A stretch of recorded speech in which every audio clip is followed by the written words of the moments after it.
Olá, pessoal, sejam bem-vindos à nossa 18ª aula sobre funções reais.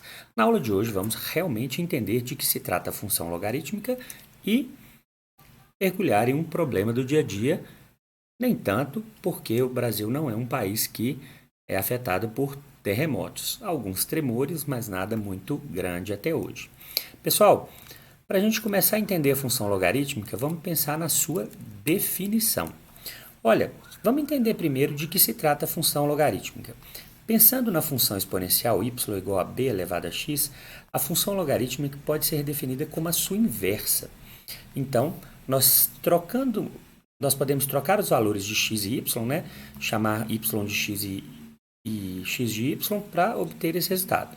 Então, vamos recorrer aos logaritmos para resolver essa sentença. Olha, aplicando o logaritmo dos dois lados de uma igualdade, a igualdade não se altera. Assim, log de b elevado a y fica igual a log de x. Portanto, como nós já estudamos a propriedade que log de b em qualquer base elevado a um expoente y ou b, ele pode vir multiplicando para frente, né? Então, y vezes log de b igual a log de x. Assim, y igual a log de x sobre log de b. Outra propriedade, a mudança de base. Também estudamos a mudança de base, em que log de x sobre log de b, como os dois estão na mesma base, a base escolhida para exemplificar o problema foi a base 10, nós temos então que y é log de x na base b. E aí nós temos exatamente os mesmos termos que a gente tinha aqui antes, né? Então partimos de uma função exponencial e encontramos a nossa função logarítmica. Pessoal, por definição, y é igual a log de x na base b. Lembra que a gente partiu da função exponencial? Na função exponencial, nosso gráfico é mais ou menos desse tipo aqui, ó. É um gráfico crescente e ele cresce cada vez mais rápido. Como nós temos aqui, olha, o domínio real e o contradomínio positivo, vai acontecer o inverso na função logarítmica. Nós vamos ter domínio apenas dos números reais maiores que zero e o contradomínio real. Então, o y, a imagem real, todos os valores de y podem ser assumidos aí na função logarítmica, mas os valores de x só podem ser maiores que zero e aí nós temos esse tipo de gráfico. Aqui na nossa definição, olha, a função logarítmica foi definida de r mais asterisco, não pode ser negativa nem zero, para r. Ou seja, o nosso domínio pode ser qualquer valor real positivo. Já o nosso conjunto imagem pode ser qualquer número real. E essa função foi definida como f de x igual a log de x, uma base b qualquer. Lembrando que a base tem que ser maior que zero e diferente de 1. Pessoal, claro, o x tem que ser maior que zero também. Pessoal, para exemplificar essa função logarítmica, escolhi aqui uma função de base 2. Olha, f de x é igual a log de x na base 2. Não é difícil a gente pensar que se a gente trabalhar com uma tabela de valores de x, que são potências de 2, nós teríamos uma forma mais simples de encontrar o nosso gráfico. Olha, sempre que eu quero fazer um gráfico, eu preciso de uma tabela. Eu determino os valores de x, que vão ser as minhas variáveis independentes. O x é a minha variável independente, então os valores serão valores independentes, e a partir desses valores eu encontro valores de y correspondentes. Observa que nós vamos começar com uma potência de 2, não muito comum, que é 1/4. Aí eu digo para vocês que eu vou fazer a seguinte conta, olha, log de 1/4 na base 2 é igual a um número qualquer, vamos chamar de x, ou de y, né, que é o valor que a gente quer obter. Então, daí eu tenho que 2 elevado a y é igual a 1/4. Mas nós sabemos também que 2 elevado a y é igual a 2 elevado a menos 2, porque 1/4 é 2 elevado a menos 2. Portanto, o nosso valor de y para aquele caso é menos 2. Aí, pessoal, seguindo o mesmo raciocínio, nós temos que se o x for meio, o y vai ser menos 1. Já se o x for 1, log de 1 na base 2, a gente já viu que todo log de 1 é zero. E isso traz para a gente uma informação muito importante do gráfico. Toda vez que o valor de x for igual a 1, ele será a raiz da nossa função. Ele transforma o log de x em zero. Então, o y será 0 quando o x for igual a 1. Se o x for igual a 2, igual a 1. Essa é fácil, né? Log de 2 na base 2 sempre será igual a 1. E por último, se eu tenho o x igual a 4, então o meu valor de y será igual a 2. Pessoal, construída a tabela, nós podemos construir o nosso gráfico. Olha, quando x é 1/4, o valor de x de y é menos 2. Quando x é meio, o valor de y é menos 1. Quando x é 1, o valor de y é 0. Olha aí nossa raiz da função logarítmica. Toda função logarítmica que não tiver uma soma ou uma subtração do logaritmo ali, é claro, né, da forma log de x na base b, sempre passará pelo ponto 1 e 0. Observa, pessoal, que à medida que a função cresce, a sua variação no eixo y é cada vez menor.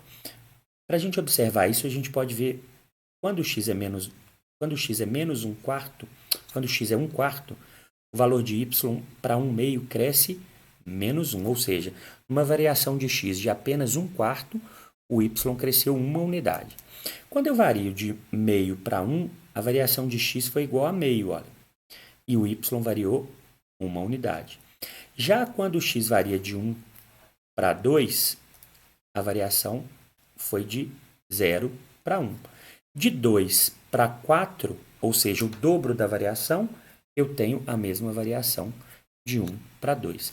Então, a gente pode observar que quando a gente dobra o intervalo, à medida que a gente vai crescendo, à medida que eu dobro o intervalo, o meu y cresce na mesma proporção. Então, o x, quando aumentou de meio para 1, era apenas meio intervalo de x.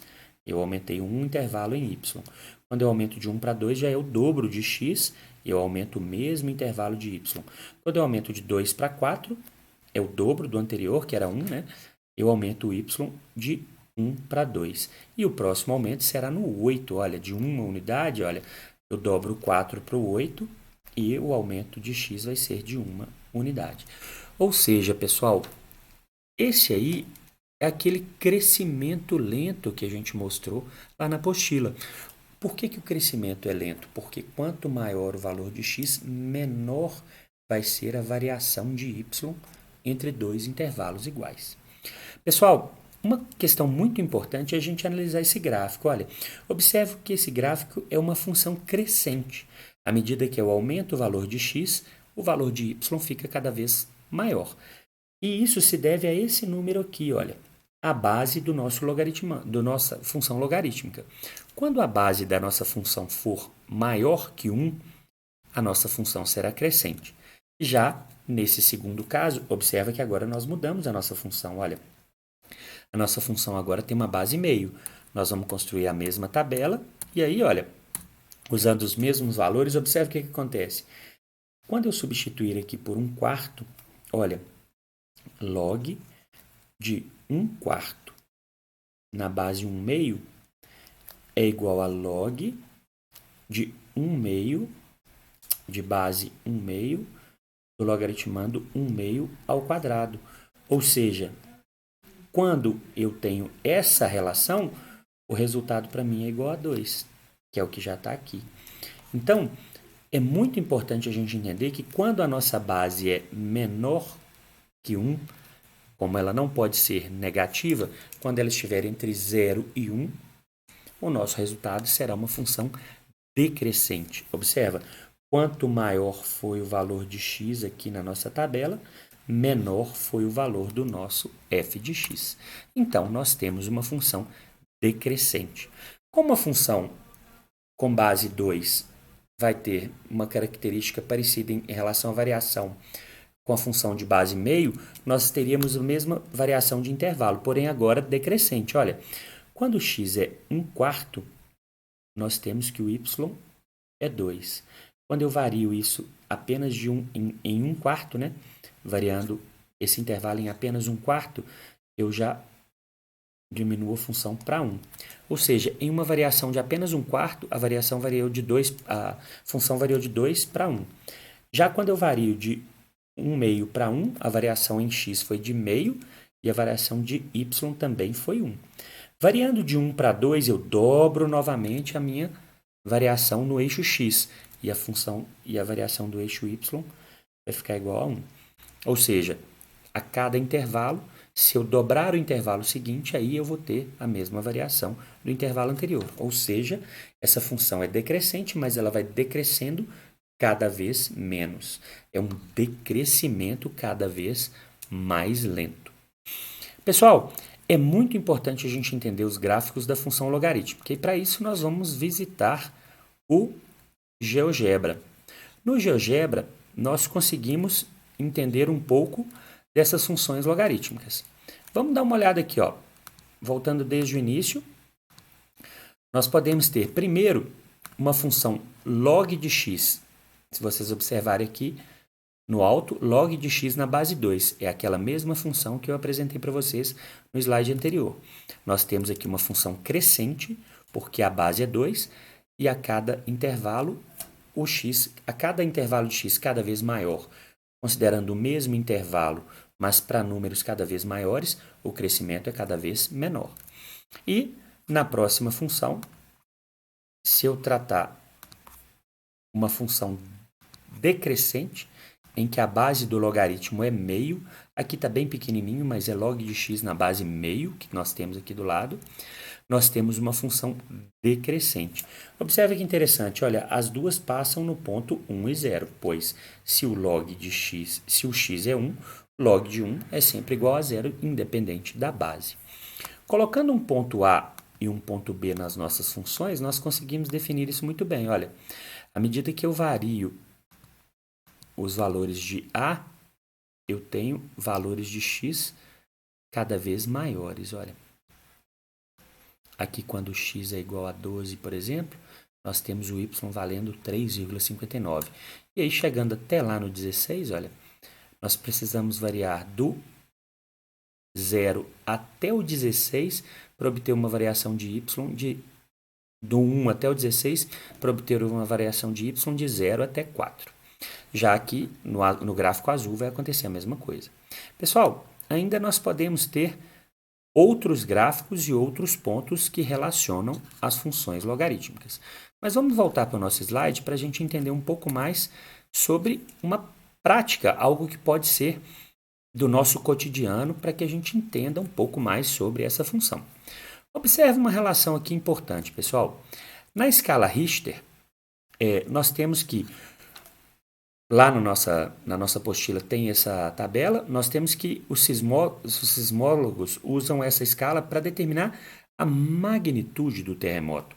Olha, o terremoto de magnitude de 1 a 3,5, ele não é sentido. Pode até ser registrado, mas não é sentido. Porém, de 3,5 a 5,4, ele já é sentido, mas causa apenas pequenos danos. De 5,5 a 6, ocasiona pequenos danos em construções já. Agora, já chegamos a danos graves, né? De 6,1 a 6,9 e de 7 a 7,9, tremor de grandes proporções. Pessoal, um terremoto acima de 8 provavelmente vai causar destruição total sobre uma determinada região. Aproveitando aqui para a gente entender um pouco mais sobre a escala Richter e a sua relação com a função logarítmica, os pesquisadores dizem que a magnitude de um terremoto pode ser dada pela função m igual a 2/3 de log de base 10 de E sobre E elevado a zero. Esse E elevado a zero, pessoal, é uma constante que diz que tem o valor de 7 vezes 10 a 3 kWh. Então, vamos pensar em 7.000 kWh. Para a gente relacionar um pouco com a energia que a gente consome em casa, uma casa consome entre 200 e 300 kWh num consumo mediano, e uma casa que consome mais vai consumir em torno de 500 a 600 kWh por mês. Então, nós estamos falando já de uma constante inicial já de 7.000 kWh. Então, como a relação é uma função de m em função de E, que é a energia liberada, nós temos que, como a constante é 7 vezes 10 ao cubo, se a nossa energia liberada é 7 vezes 10 ao cubo, 7 vezes 10 ao cubo sobre 7 vezes 10 ao cubo é 1. Então, o log de 1 em qualquer base, no caso do nosso exemplo é base 10, 2/3 de log de 1 é 0. Então, a magnitude de um terremoto cuja energia liberada fosse 7 vezes 10 ao cubo, é a relação inicial. É importante a gente entender, pessoal, que esse é uma constante e cada valor da escala Richter determina quantas vezes essa função foi multiplicada por 1000. Observa, quando eu tenho esse valor inicial, 7 vezes 10 ao cubo dividido por 7 vezes 10 ao cubo é apenas 1. Agora, se eu multiplico essa função por 7 vezes 10 à sexta, ou seja, se a energia do meu terremoto é igual a 7 vezes 10 à sexta, ela é 1000 vezes maior do que a energia anterior. Nesse caso, a magnitude do meu terremoto passou para 2. Agora, observa se a magnitude do meu terremoto, se a energia liberada pelo terremoto é 7 vezes 10 à nona. Lembra? 7 vezes 10 ao cubo vezes 10 ao cubo dá 7 vezes 10 à sexta. Vezes 10 à nona dá 7 vezes 10 ao... 7 vezes 10 ao cubo vai dar 7 vezes 10 à nona de novo. Ou seja, aqui foi multiplicada a magnitude inicial, aquele valor inicial foi multiplicado por 1 milhão. Então a energia é 1 milhão de vezes maior e ainda assim a magnitude do terremoto ainda é 4. Lembra lá da tabela? Ou 4 pequenos tremores. Para que eu tenha um terremoto de magnitude 6, que já é de grandes proporções, eu tenho que a energia tem que ser 7 vezes 10 a 12 kWh. Assim, eu tenho 1 bilhão de vezes a energia inicial. E por último, para que eu tenha um terremoto de magnitude 8, eu tenho que ter uma energia igual a 7 vezes 10 elevado a 15 kWh. Pessoal, isso nos mostra quanta energia eu preciso para que eu tenha um crescimento de 2 unidades ali na magnitude.